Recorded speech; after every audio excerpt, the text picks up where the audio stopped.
This is the Leading Second podcast, where we're on a mission to equip local churches everywhere to raise up uncommon leaders. The Leading Second podcast releases every Thursday morning, so hit follow and share this episode with your team. Now, let's jump into another episode for all of us who lead from the middle. This is the year of the leader. This is the Leading Second podcast.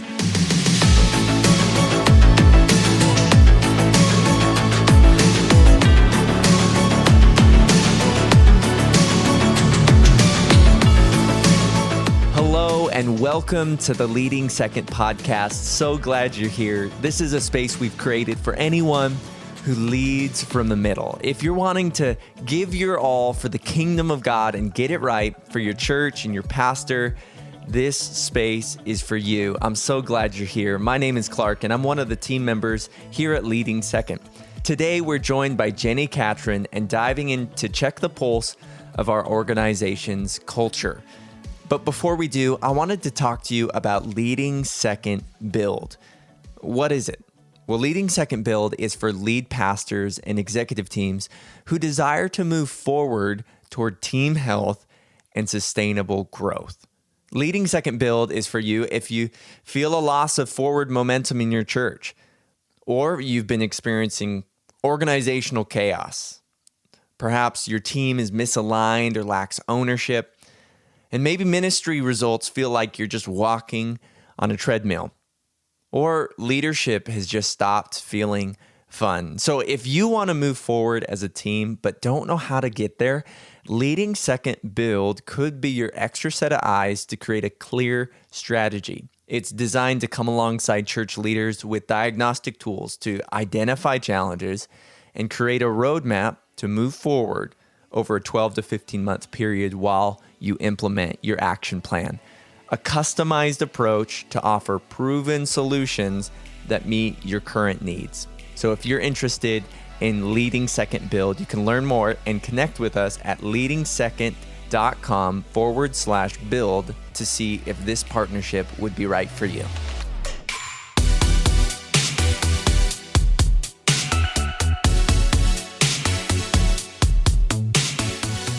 Well, for today's episode, Pastor Brandon is joined by Jenni Catron. She's an author, speaker, and founder and CEO of the Foresight Group, where she works with individuals and teams on leadership, team culture, and strategy. And we'll be hearing from her on just that. So let's jump in to the conversation. Well, Jenni, welcome to the podcast. Thanks for having me. Yeah, it's great to be here. This is going to be a fun one. So I have been looking forward to this for a while. You come very highly spoken of. We're just, of course, meeting each other for the first time, but we have a mutual friend in Jennifer Martin from NorthRock Church who also happens to be with us today. Say what's up, Jen. Hello, everybody. Great to be here with some of my favorite people. Yeah, I think we're all going to get along today. We're going to have some fun. But Jenni, we just want to honor you today. Thank you for how you serve churches and how you've served in the kingdom. I respect you and respect your voice and your coaching. And so I'm really excited to have you in this space today to help our audience. Why don't you get us started and just tell us a little bit about you and how you got started in ministry and in the second chair? Yeah, awesome. Brandon, thank you. I equally just am really grateful for the work you do. And Jen has spoken so highly of you. So it is fun to finally meet and get to catch up a little bit. My story, I came into ministry by accident, which I bet a lot of those listening can resonate with that. I thought I would be a record company executive. I was a kid who had like big city dreams. I grew up in small town in the Midwest and wanted to go to Nashville and work at a record company. And God allowed that dream to come to fruition. I did. I worked for a record company for almost a decade. I loved it, loved every minute of it, thought I'd be a CEO of a record company. And then God threw me this crazy curveball.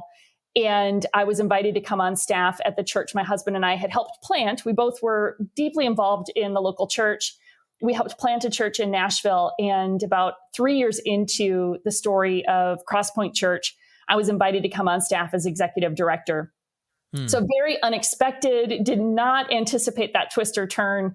But I remember in that moment, just that recognition that what I really loved doing was I loved helping equip leaders. I loved building healthy teams. And I felt like God was saying, I need you to bring that gift here. And so I just came on staff, and we were on a rocket ride of growth. We grew from one location in a school cafeteria to 6 locations across the Nashville area. And just all the growth that accompanies, a fast growing multi-site church. And so got to do that for another 9 years. And then I was executive pastor at a church in California, Menlo Church. I was there a couple of years. And then now I lead an organization called the Foresight Group. And we do leadership coaching, as you guys do. And we do team culture consulting, really helping leaders look at the health of their team. And my deep conviction is that when a team is working well together and fully aligned, our momentum towards mission is unstoppable. And so that's what I love to do. You said it better than me. That is brilliant. And I think we're going to have a lot of fun today. And since you do coaching, I thought maybe, Jen, you could tell us how you all know each other.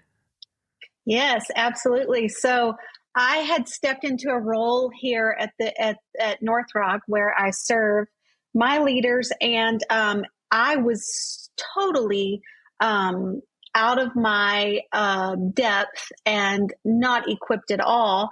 And, God was just so gracious to me that he dropped an email in my inbox. I have no idea how it got there, but it was about a women's coaching group in Chicago with Jenni Catron that I could be a part of. And I didn't even think about it. I saw it. I talked to Matt about it, signed up the same day, and flew to Chicago and met Jenni. I knew not a person in the room. Like, I knew nothing about Jenni. I knew nothing. I just knew I needed help.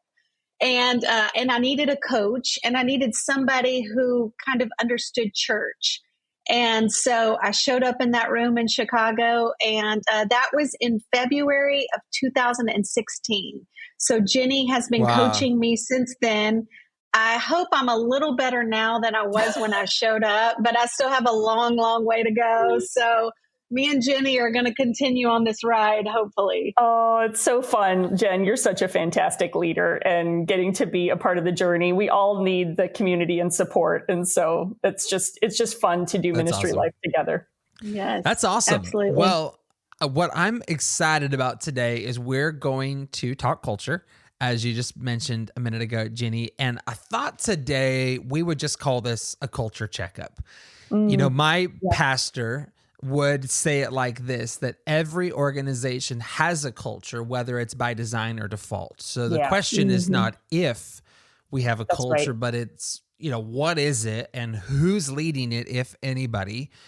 And there are aspects to our culture that we need to keep an eye on, that we need to see, that we need potentially even outside eyes to see. And I just thought today we would elevate this and talk about the importance of it, because whether we realize it or not, it is driving certain aspects of our ministry. So maybe you could just dive us in today, Jenni, with the culture checkup, and just first share with us, why is organizational culture important? Like, why does it even matter that we're having this conversation today? Yeah. I love that question so much, Brandon, because it's like, for me, I'm like, why would it not be important? But I think what you said is so key, right? We have a culture, whether we acknowledge it or not. And my definition of culture is who we are and how we work together to achieve our mission.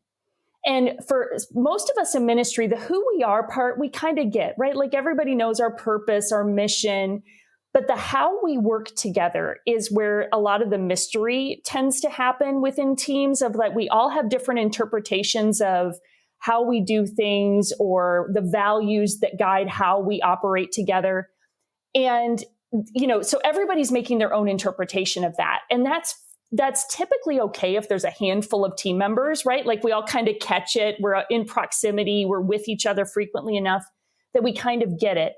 But it's when teams grow beyond even just a handful of people that all of a sudden culture has to move from caught to taught, where we have to get really clear about who we are and how we work together. Because without that, you start to see just all the little different interpretations of how we work together to achieve the mission. And one of the, without like just going off on a tangent, without giving you space to direct me, culture really is the linchpin between purpose and strategy. So, we as ministry leaders, it's like, we know our purpose, we know our mission, and then we jump to, okay, what's the strategy? How are we going to make this happen? But you need a team of people aligned and working effectively together to tie those two things. And so what happens for so many leaders is we're frustrated because our strategies aren't working. But typically there's a culture problem. Typically there's something with our team, whether they're just misaligned, and we see it show up in misalignment, maybe just some complacency, and we kind of think it's bad attitudes. And oftentimes it's that we haven't brought the clarity for how we work together that helps them take action towards that strategy. So it just, to me, is like, I feel like for ministry leaders in particular, culture is really the stewardship of people in pursuit of our mission. And so when we see it as that like our staff team, our working team they're really our first congregation. They're really like that first line of defense, so to speak, in helping us protect the mission and accomplish what God's called us to. And so I just think the attention to culture is so incredibly valuable to pursue the work God's given us.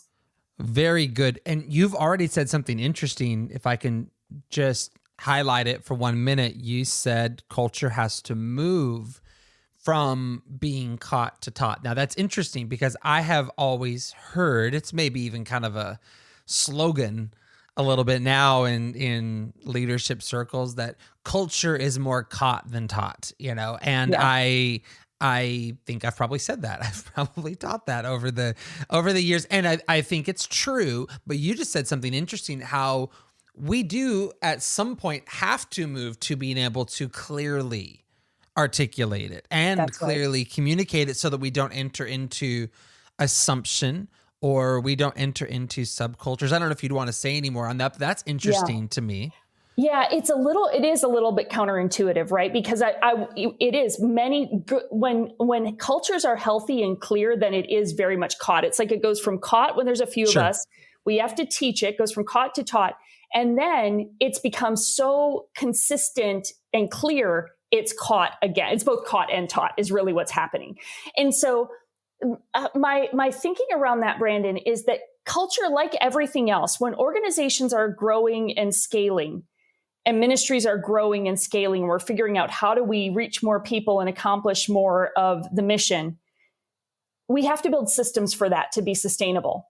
So culture also needs a system to be sustainable. Like we need that clarity and that framework and those anchors that help us know, hey, this is how we show up and work together. Jen's done this really well at NorthRock. Like they have their NorthRock way, and where, and they have a whole like manual. Jen, I'm getting all your terms wrong, but you have a whole manual of like culture guide. Yeah. Thank you. That helps their team understand, hey, here's how we show up and work together. And that's it. It's not sterile and lacking like the personality and the relational connection and so forth, but it's providing that level of clarity that help team members know how to succeed here. And so it's a little counterintuitive, but I think that's where we get stuck because we just assume everybody should catch it. And part of our job as leaders is to really bring that level of clarity that helps people more deeply engage. So good.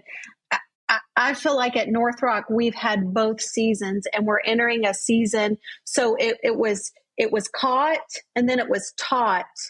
And then we went back into caught, and now we're entering back into it's time to teach it again. Yeah. And so I'm so glad, Brandon, you stopped and asked that, because I think it ebbs and flows as new team comes on. That's right. As the church grows and expands, as new campuses are launched, whatever it is, any type of new transition, you go into a new phase of it. Okay, second question, Jenni. What important role do second chair leaders play in establishing and leading culture in an organization on behalf of their leader? Yes. Yeah, I think this is so good. And this is so key for second chair leaders. I think sometimes we fear, well, the senior leader is casting the vision, is setting the culture, and we don't want to disrupt that. So sometimes we might just try to avoid it, or not maybe even avoid it, but just respectfully defer to our lead, a pastor or a senior leader on that.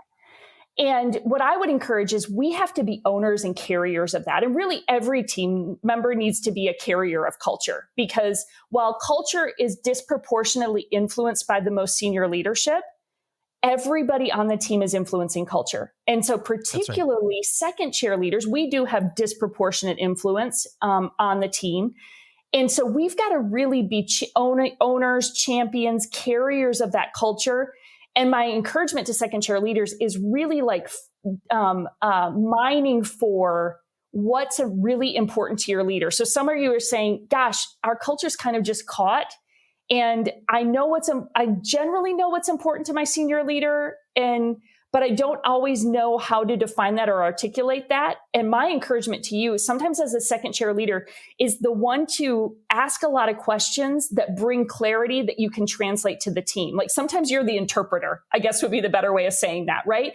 As a second chair leader, you're trying to really understand your senior leader, understand what they value, what's important to them, and extract that into some language that you can give to the team to help them understand more specifically what it looks like. Because they're poking around trying to figure out, am I doing the right things? Is this aligned? Is this who we are and how we work together?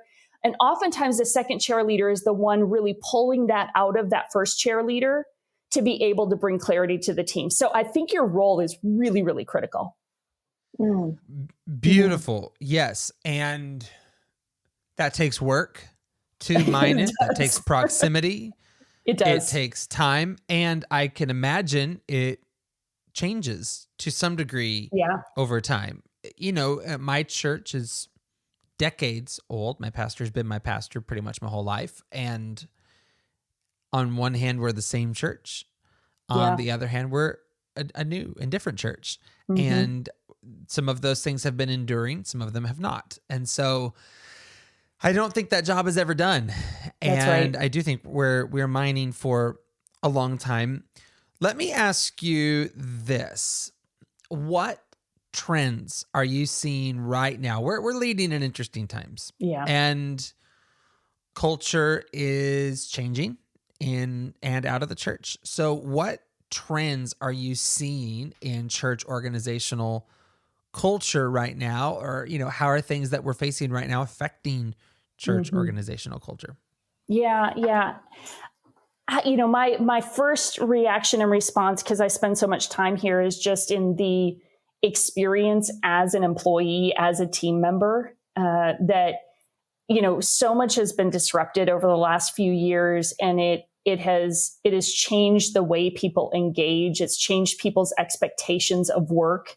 And so particularly for like your staff team members, they're asking different questions. I think one of the things that's really fascinating right now that I'm seeing in the data is that employees disproportionately want purpose in their work. So this is like across all organizations. This is not specific to churches. This is just employees at large are saying they want more purpose in their work. Well, church leaders, this is gold for us, because it's like, absolutely, we get to call people to such extraordinary purpose and meaning in their work. And I think that's the opportunity for us. Like we have a workplace culture at large right now in our country, really around the world, that everybody's disgruntled, they're quiet quitting, they're disengaging, et cetera. That's right. But the data is telling us that what they want is purpose. So my encouragement to church leaders is like, this is a golden opportunity for us to help people really connect with purpose and find meaning and significance in their work, and helping them connect the dots to do that, right? Because Sunday's coming every week. We're doing a myriad of tasks and details every week, and we kind of lose a little bit of our way and significance in the work. And so one of the things that we get to do that helps shape the culture of our team is help everybody see their connection to purpose. And so while we're seeing, so much transitioning and people pursuing different careers and different jobs, I think as ministry leaders, if we anchor around people want purpose, and what greater purpose to serve than to be a part of the local church. I think there's a huge opportunity for us as leaders. So that's just one thing that I'm noticing, and I think is a real opportunity for church leaders. Very good. Very good. Yeah, this really could be our time to shine, you could say. And I think maybe we need to remember that. And you know, among all of the conversations about how tough it is, maybe we ought to see the opportunity in this moment of really calling people to that place of purpose. Well, I think we're just as guilty of giving into the fear, right? The fear that, you know, hiring's been hard. Like, let's be honest. Many of us saw a lot of our team members transition because maybe they made different family decisions. They moved across the country to be closer to family. You know, so people, I was talking to one leader about a year ago. He had a staff of 24 and 12 of them left within a year. You know, so half of his staff left inside of a year. And none of it was like, oh, the culture's toxic. And, you know, it was like, they all had just different reasons that required a transition. One of their spouses got relocated for work, so they had to move. And so it wasn't like there was these catastrophic issues for the transitions. So I think sometimes we succumb to the fear that we hear in, you know, that employees are going and moving on to new opportunities and new things. And then we miss that, gosh, we can speak into one of the very things they're longing for is a sense of purpose. And so that would be my encouragement to leaders is, I think the church honestly should have the best team dynamics, the best cultures. I think we should be leading the way in how people feel about their work. And I think there's just a huge opportunity for us in that. Yes, I couldn't agree more. You know, I think even of our own ministry, I'm really proud of our team. Leading Second has a very robust volunteer team. We have a couple of staff members. They happen to be married. And what's interesting is in summer of 2020, when everyone was talking about every which thing going on in culture, and when you said a lot of people were making moves back to family or, you know, all of that, this couple took the plunge and moved to the Pacific Northwest, not necessarily the direction in the country everybody was moving at that time, mind you. Right.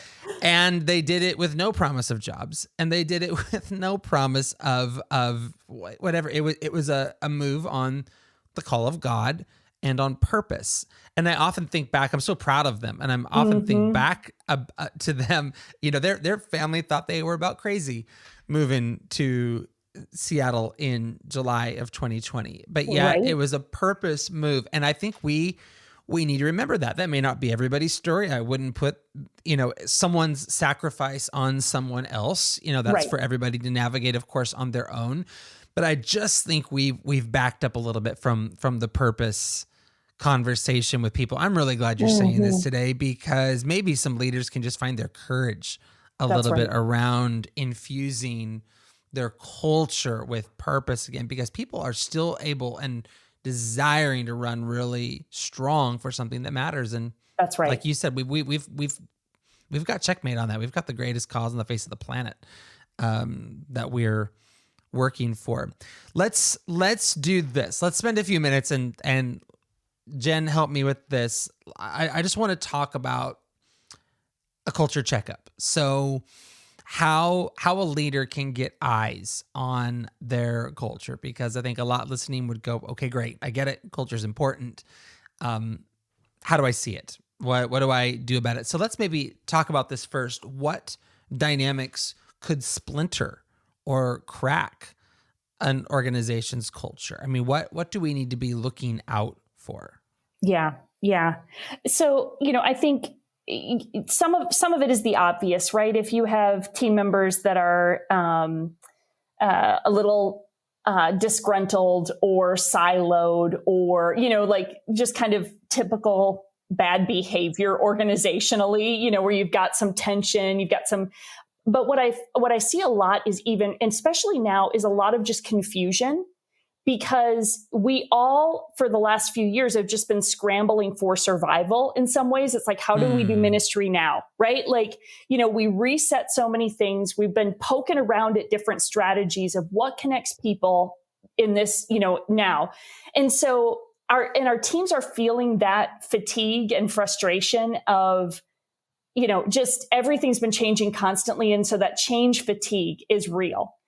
And so coupled with that, then what we see is we've seen team members just the confusion of, I don't really know how to contribute in a meaningful way because so much has changed. I'm not really even sure what the target is, or the chaos of, I'm not sure who's doing what, or just the tensions and frustrations that kind of come in around those things. So one of my encouragements to leaders is that I really believe that clarity is a chief indicator of the health of a culture. And so even pausing as a leadership team and saying, where does our team need more clarity? And sometimes this is actually going to the team and saying, hey guys, what feels confusing right now? Because it always feels clearest to us the more senior we are in the organization, right? We always think our culture is better than it is. I'm sorry, leaders. We do, because we're influencing it. Right? When you're in, more senior level leaders, whether it's first chair, second chair, you have disproportionate influence on the culture. So it feels better to you. So you have to really dig for, how's the team really feel? What's really going on? And, you might poke around for some, to have some conversations and ask questions. But you also still have to be conscientious of, they still might tell you what you want to hear rather than what you need to hear. Wow.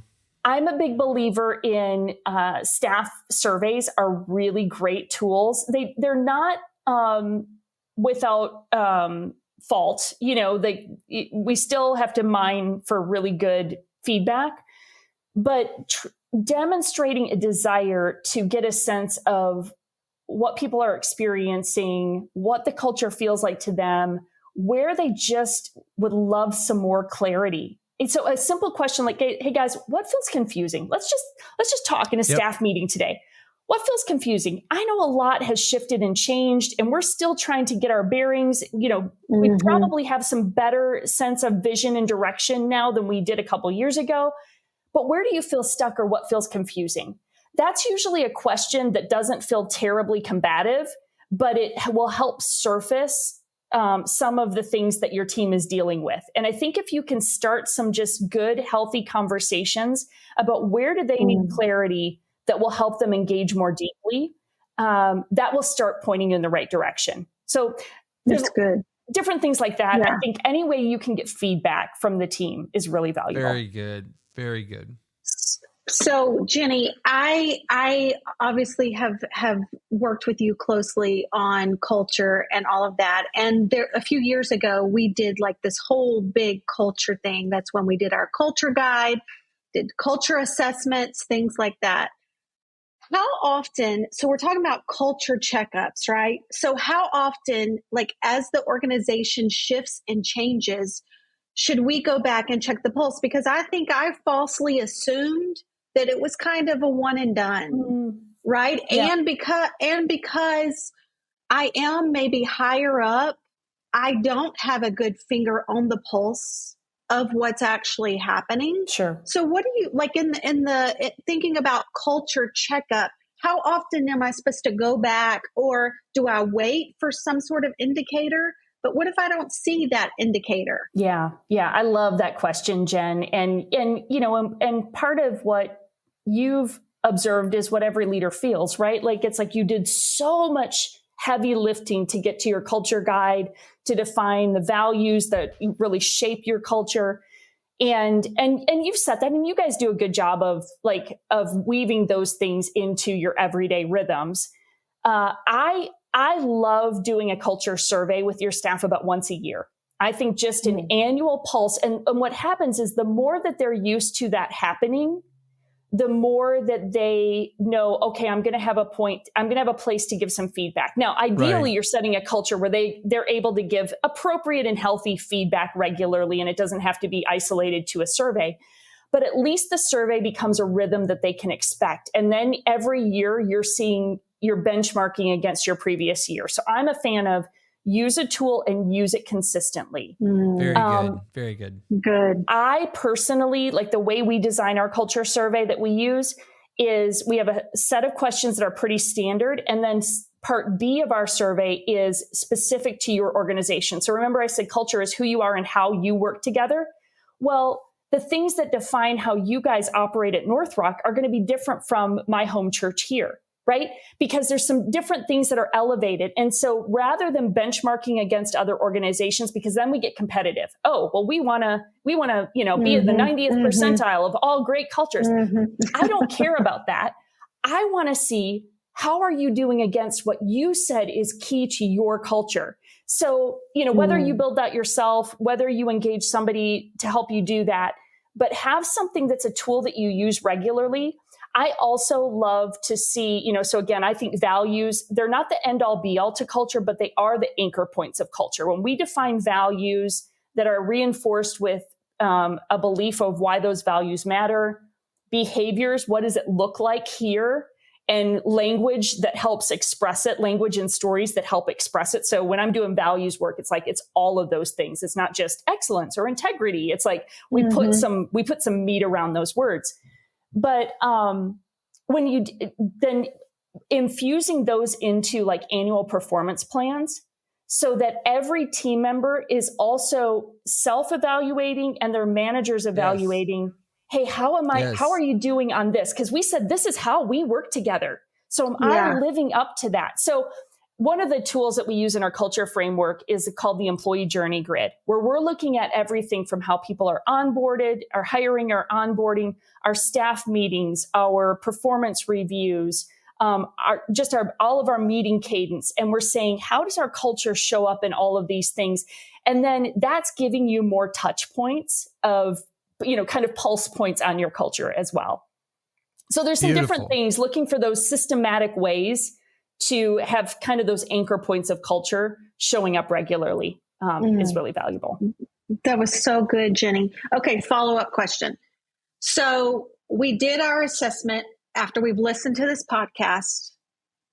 This church goes out and does their assessment with their staff. Anonymous comes back, and it's shocking.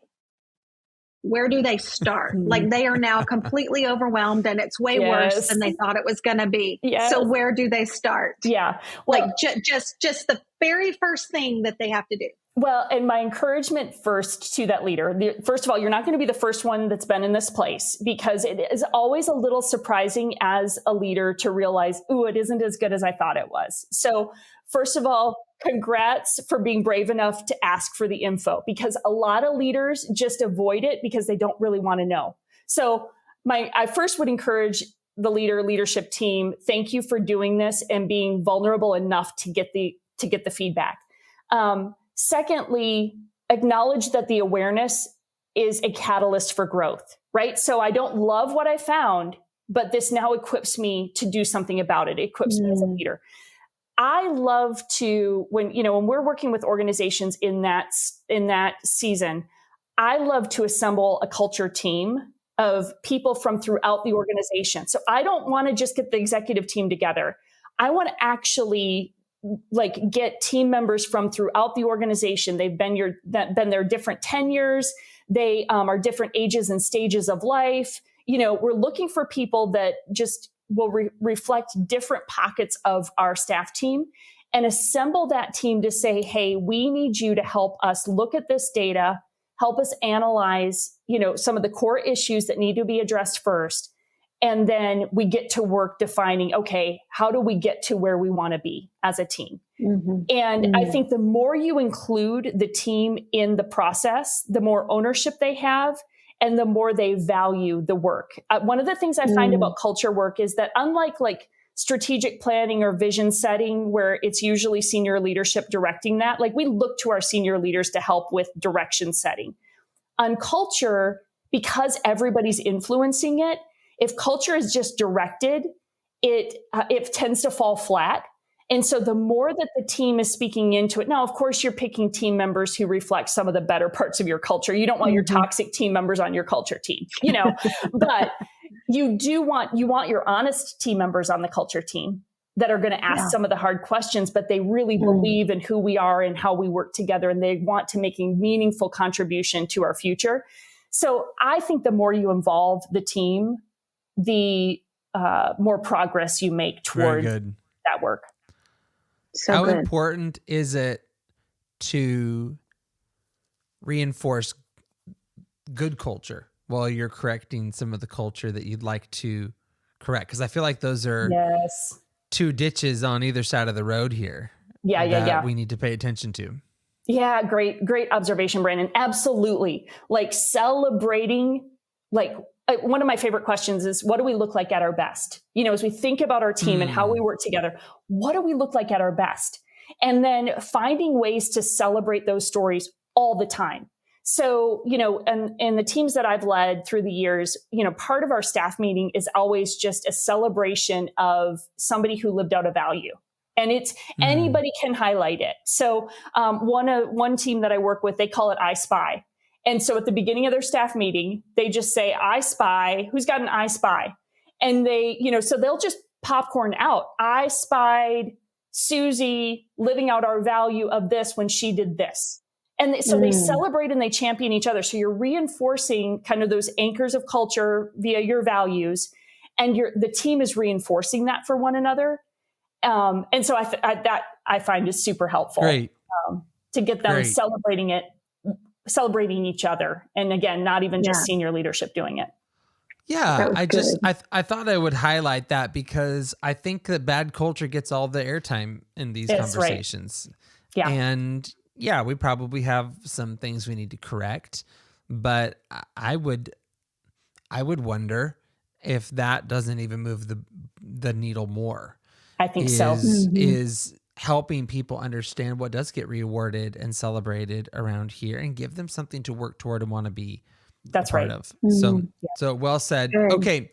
Let's land it with this question. I say this often for anybody who listens to the end of episodes, which I never really know how many people that is, mind you. I think a lot of people have still here. clicked off by now. Yeah. So I always phrase the last question as, you know, if you're here, you needed this one. You're not gone yet. And so someone's listening right now. We've stirred them up a little bit today. Maybe they're frustrated with where their culture is or where their team culture is today. What would you just say straight to that leader's heart? The leader that's frustrated and knows they need to make a change. How would you minister to that leader right now? Yeah. Well, to that leader, I would just encourage you that you're in the seat you're in for a reason. And for all the frustrations that you feel, look for those glimpses of good. Look for, you know, I think as leaders, we're so wired to critique, right? I think that's part of the innate nature of leadership is we're always trying to improve things and make things better. And I often pause myself to say, what's good? Like, what's good? What is, you know, and so that question, what do we look like at our best? And like noticing and celebrating however small those things might be, they're, you know, they're there, and start building upon those things. Cause you know, you have like seeing your team as the unique individuals that they are with the talents and experience that they have that are there because they believe in the mission and the purpose of the work. Like they would not still be there if they didn't really believe and were with you in this work. So just be encouraged that that's your starting point, right? And like when you lean in and have the conversation with your team to say, gosh, I know I haven't been maybe leading at my best, or I know it's been a really, really challenging season for us, but here's what I believe. I believe that God's assembled us all here in this season on purpose. And I think this is the team that is going to carry out this mission. And I want to do whatever I can to help lead us in that way. What do I need to know? How can I serve you better? Leaning into the conversation rather than away from it. It will, I just find it to be rewarding time and time again. So don't be discouraged. Like culture work is some of the most rewarding work that I've ever been able to be a part of. And so stewarding your team is just one of the greatest joys of leadership and ministry. I want to thank you for your perspective and wisdom today, Jenni. And really quickly, before we let you go, will you tell everybody how to contact you and tell us a little bit about the books that you've written? You've written a couple great books. I sure have. Yeah, Brandon, thank you for that. You can find our website is getforesight.com, GET, the number 4, SIGHT. There's tons of resources there, a lot of free download resources, all on culture and leadership. My podcast, you can find that there as well. So getforesight.com. I'm at Jenni Catron on all the socials. So that's JenniCatron. So I would love to connect with you there. And I have just been privileged to write a few books, The 4 Dimensions of Extraordinary Leadership, which is based on the Great Commandment, looking at leadership through the lens of the Great Commandment. And then another book called Clout, Discover and Unleash Your God-Given Influence. And so you can find all of that on the website. Love it. Love it. We are calling you a new friend, so you're not going far. Likewise. We'll do this again. Likewise. Thank you, Jenni. Appreciate you today. Thanks so much.